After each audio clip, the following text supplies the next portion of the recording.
അപ്പോൾ തിരുവില്ലാമല പ്ലസ് മണ്ണാർക്കാട് ആ കോമ്പിനേഷൻ ഇപ്പോൾ പാലക്കാട് നഗരത്തിലേക്ക് എത്തിയിരിക്കുകയാണ്. നഗരസഭയുടെ താഴെയാണല്ലേ വോട്ട് വരുന്നത്. ഇതെല്ലാം പക്ഷേ C Krishnakumar V D Satheesan കടന്നാക്രമിച്ചതുപോലെ സരിനെയോ സൗമ്യയോ കടന്നാക്രമിക്കുന്ന കണ്ടില്ല. എന്തുകൊണ്ടാകാം? അദ്ദേഹത്തിന് ഈ യാഥാർത്ഥ്യം അറിയാവുന്നത് കൊണ്ടായിരിക്കും. കാരണം നിങ്ങൾ കരമടയ്ക്കുന്ന മുനിസിപ്പാലിറ്റിയിലാണ്. അതെ, ഞാൻ 2018 ഇതൊന്നും ഒരു രഹസ്യമൊന്നുമല്ല. ഇപ്പൊ ഞങ്ങള് ഇലക്ഷൻ കമ്മീഷന്റെ മുമ്പിൽ നമ്മൾ അഫിഡവിറ്റ് വെക്കണമല്ലോ, നമ്മുടെ എന്തൊക്കെ നമുക്ക് ആസ്തികളുണ്ട് കാര്യങ്ങൾ, അതിലെല്ലാം ഈ പറയുന്ന എല്ലാ ഡോക്യുമെന്റ്സും കൊടുത്തതാണ്. നമ്മളിത് രഹസ്യമാക്കി വെച്ച ആസ്തിയൊന്നുമല്ല. ആകെ കുറച്ച് കാര്യങ്ങളുള്ളത് കൃത്യമായിട്ട്. അപ്പൊ അത് ഭാര്യയുടെ ആസ്തികളും അവിടെ സബ്മിറ്റ് ചെയ്യണം. അതിൽ ഇതിന്റെ കരമടച്ച റെസിപ്റ്റുകളും ഇതിന്റെ ആധാരവും എല്ലാം നമ്മൾ കൊടുത്തിട്ടുണ്ട്. അവിടെ ഇപ്പൊ 2023 വരെ കുറച്ച് പേര് ഒരു ഫാമിലി വാടകയ്ക്ക് താമസിക്കുന്നുണ്ടായിരുന്നു. ഇപ്പൊ ആക്ച്വലി അവര് വാടകയ്ക്ക് പോലും അല്ല താമസിക്കുന്നത്. അത് കുടുംബ സുഹൃത്തെന്നാണ് സരിൻ പറഞ്ഞത്. കുടുംബ സുഹൃത്താണ്. അത് നമ്മുടെ ഒരു ഡോക്ടറും ഫാമിലിയും തന്നെയാണ്. അപ്പോൾ അവരെ ആക്ച്വലി നമുക്ക് ഉദ്ദേശം തോന്നിയാൽ വീടൊന്നും മര്യാദയ്ക്ക് നോക്കണം. കാര്യം ഞാൻ ഇപ്പോൾ ഷാർജയിൽ സരിൻ വേറെ ഫ്ലാറ്റിൽ വല്ലതും പോയി താമസിച്ചോ? അതായത് ഈ വീട്ടിലല്ല, സൗമ്യയുടെ ഉടമസ്ഥതയിലുള്ള വീട്ടിലല്ല, മറ്റൊരിടത്താണ് താമസം. കഴിഞ്ഞ 3 മാസമായിട്ട് നമ്മൾ ഒരു വാടക വീട് കൂടി എടുത്തിരുന്നു. കാരണം ഈ പറഞ്ഞല്ലോ, ഈ അവിടെ നിൽക്കുന്ന ഫാമിലി എന്ന് പറയുന്നത് അവിടെ 2 വയസ്സായ അമ്മൂമ്മമാരുണ്ട്, ഒരാൾ ബെഡ്ഡനാണ്. അപ്പോൾ നമുക്ക് നമ്മളെ കാണാൻ ആളുകൾ വരിക, അറിയാലോ സരിന്റെ ഒരു ജീവിത രീതി അനുസരിച്ച് കുറേ പേര് കാണാൻ വരും. അപ്പൊ അവർക്കതൊരു ബുദ്ധിമുട്ട് ആവുക എന്നുള്ളത് സ്വാഭാവികമായിട്ട് സംഭവിക്കും. അപ്പൊ അതുകൊണ്ട് അത് വേണ്ട എന്ന് വിചാരിച്ചിട്ടാണ് ഒരു 3 മാസം മുന്നേ ഒരു വാടക വീട് അതിന്റെ തൊട്ടടുത്ത് തന്നെ ഒരു 100 മീറ്റർ അപ്പുറം നമ്മൾ എടുത്തിട്ടുണ്ട്. അപ്പൊ ആ വാടക വീട് വെച്ചിട്ടായിരിക്കും ആ വീടിന്റെ അഡ്രസ്സിൽ ഇല്ല എന്ന് വെരിഫൈ ചെയ്തത്. അങ്ങനെയാണ് ഒരു ഫാക്ട് ചെക്കിംഗ് ടീം അപ്പോൾ ശരിക്കും കോൺഗ്രസിന് ഇല്ല. സരിൻ പോയതോടെ ഡിജിറ്റൽ മീഡിയയിലും അങ്ങനെ ഒരു ഫാക്ട് ചെക്കിങ്ങിനുള്ള ആളില്ലാതായോ? അത് എനിക്ക് അറിയില്ല. പക്ഷെ അവര് പറഞ്ഞത് ഞാൻ പിന്നെയും കേട്ടപ്പോ അവര് പറയുന്നത് ഈ വാടക വീട് വെച്ചിട്ട് ഇവർ 3 മാസം മുമ്പെയാണ് വാടക വീട് എടുത്തത്. അവിടെ 6 മാസം താമസിച്ചിട്ടില്ല. അത് വെച്ചിട്ട് പക്ഷെ ഞങ്ങള് ഹാജരാക്കിയ രേഖകളിൽ കൃത്യമായിട്ട് അഡ്രസ് ഉണ്ട്. ആ അഡ്രസ് എന്റെ ഉടമസ്ഥതയിലുള്ള വീടിന്റെ അഡ്രസ്. സരിന്റെ ഹോം അഡ്രസ് ആയിട്ട് കൊടുത്തിരിക്കുന്നത് ഈ വീടാണ്, വാടക വീടല്ല.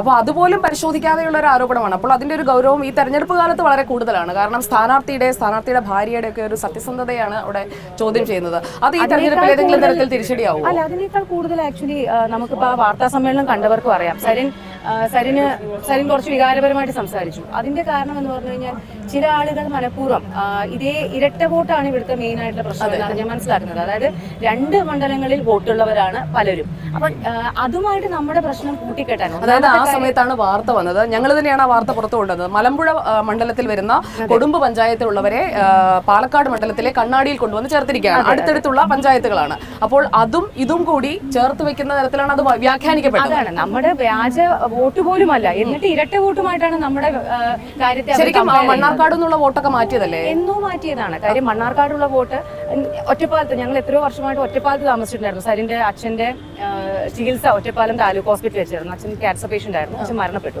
അപ്പോൾ അതുമായി ബന്ധപ്പെട്ട് എൻ്റെ മോൾ അവിടെ കേന്ദ്രീയ വിദ്യാലയയിലാണ് പഠിച്ചിരുന്നത്. അപ്പോൾ അവിടെ സരിൻ കഴിഞ്ഞ ഇലക്ഷൻ അവിടെയാണല്ലോ മത്സരിച്ചത്. അപ്പോൾ എത്രയോ വർഷമായിട്ട് അവിടെയായിരുന്നു ഞങ്ങൾ വോട്ട് ചെയ്യുന്നുണ്ടായിരുന്നത്. അതൊക്കെ ഞങ്ങൾ മാറ്റി. ഞങ്ങൾക്ക് അവിടെ ഇപ്പോൾ വോട്ടില്ല, നമ്മൾ വോട്ട് മാറ്റിയതാണ്. അതായത് സരിന് ഒറ്റപ്പാലത്തില്ല, ഇവിടെ മാത്രമേ ഉള്ളൂ. ഇവിടെ മാത്രമേ. സൗമ്യക്ക് മണ്ണാർക്കാടും ഇല്ല.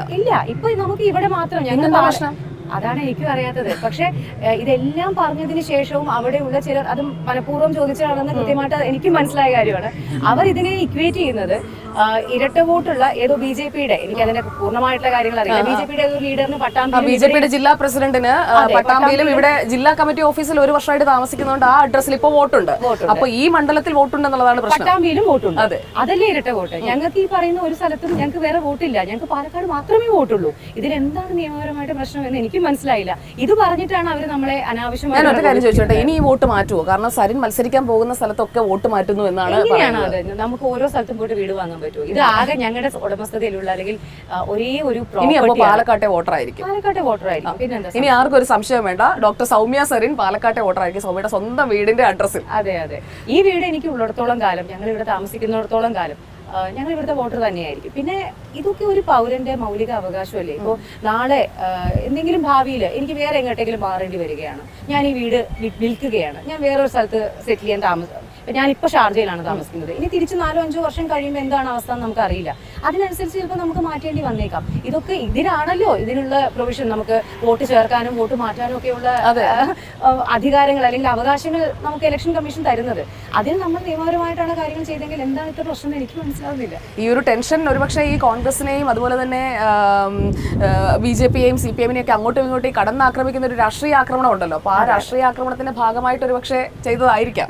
ഇതിപ്പോ വല്ലാതെ അങ്ങോട്ടും ഇങ്ങോട്ടും ചെളിവാരി അറിയുന്ന ഒരു അവസ്ഥയിലേക്ക് എത്തിയിട്ടുണ്ട്. ഞാൻ എപ്പോഴും ഇതിൽ നിന്നൊക്കെ വിട്ടു നിൽക്കാൻ ആഗ്രഹിക്കുന്ന ഈ തെരഞ്ഞെടുപ്പ് ശരിക്കും ഇഷ്യൂസ് അല്ല, നോൺ ഇഷ്യൂസ് ആണ്, വിഷയമല്ലാത്ത കാര്യങ്ങളാണ് ചർച്ച ചെയ്യുന്നത്. പ്രോബ്ലം എന്താണെന്നറിയോ, ഇതൊക്കെ നമ്മൾ പറയാറില്ലേ, സത്യം ചെരിപ്പിടുമ്പോഴേക്കും നുണ 4 വട്ടം ഉലകം. ഈ നീലട്രോളിയെ പറ്റിയൊക്കെ എന്ത് തോന്നുന്നു? കാശ് വന്നിട്ടുണ്ടാവോ ആർക്കറിയാം. അല്ല, ഒരു 7 കൊല്ലം കോൺഗ്രസിന്റെ ഒരു കൂടെ ഉണ്ടായിരുന്ന, സരിനൊപ്പം ഉണ്ടായിരുന്ന, കോൺഗ്രസിന്റെ വേദികളൊക്കെ പങ്കിടാറുണ്ട്. പക്ഷെ ഞാൻ എപ്പോഴും പാർട്ടിക്കാരിയാണോ, കോൺഗ്രസ്സുകാരിയാണോ? ഒരിക്കലും അല്ല. ഞാൻ ഒരു പാർട്ടിയും, കാര്യം എന്താന്ന് വെച്ചാൽ നമ്മളൊരു പാർട്ടിയുമായിട്ട് നമ്മളെ കൂട്ടിക്കെട്ടുമ്പോൾ ഉണ്ടാവുന്ന ഒരു പ്രശ്നമുണ്ട്. കാര്യം നമുക്ക് അറിഞ്ഞോ അറിയാതെയോ വരുന്നൊരു വിധേയത്വം, പലപ്പോഴും അവർ ചെയ്യുന്ന തെറ്റെന്ന് തോന്നുന്ന കാര്യങ്ങൾ നമുക്ക് ന്യായീകരിക്കേണ്ടി വരും. ഇന്നിപ്പോ അതാണല്ലോ നമ്മൾ സോഷ്യൽ മീഡിയയിൽ കണ്ടുകൊണ്ടിരിക്കുന്നത്. ശരി, അതായത് പറയുന്ന കാര്യം പൂർണ്ണമായും തെറ്റാണെന്ന് അറിഞ്ഞിട്ടും അവർ പറയുകയാണ്. കാരണം സോഷ്യൽ മീഡിയ എന്ന് പറയുന്ന ഒരു ലോകത്ത് ഇത് കുറച്ചു കാലം അങ്ങ് ഓടിയാൽ മതി. കുറെ പേര് തെറ്റിദ്ധാരണയ്ക്ക് അല്ലെങ്കിൽ അങ്ങനെ ഒരു വഴിപ്പെട്ട് കഴിഞ്ഞാൽ അതിലുണ്ടാവുന്ന ലാഭം മാത്രമാണ് പലരും നോക്കുന്നത്. അപ്പൊ അങ്ങനെ ഒരു സന്ദർഭത്തിൽ ഞാൻ ആക്ച്വലി എൻ്റെ സോഷ്യൽ മീഡിയ ഹാൻഡിലുകളിലൂടെ എനിക്ക് സോഷ്യലി റെലവെന്റ് ആണെന്ന് തോന്നുന്ന വിഷയങ്ങൾ സ്വതന്ത്രമായി സംസാരിക്കാൻ ഇഷ്ടപ്പെടുന്ന ഒരാളാണ്.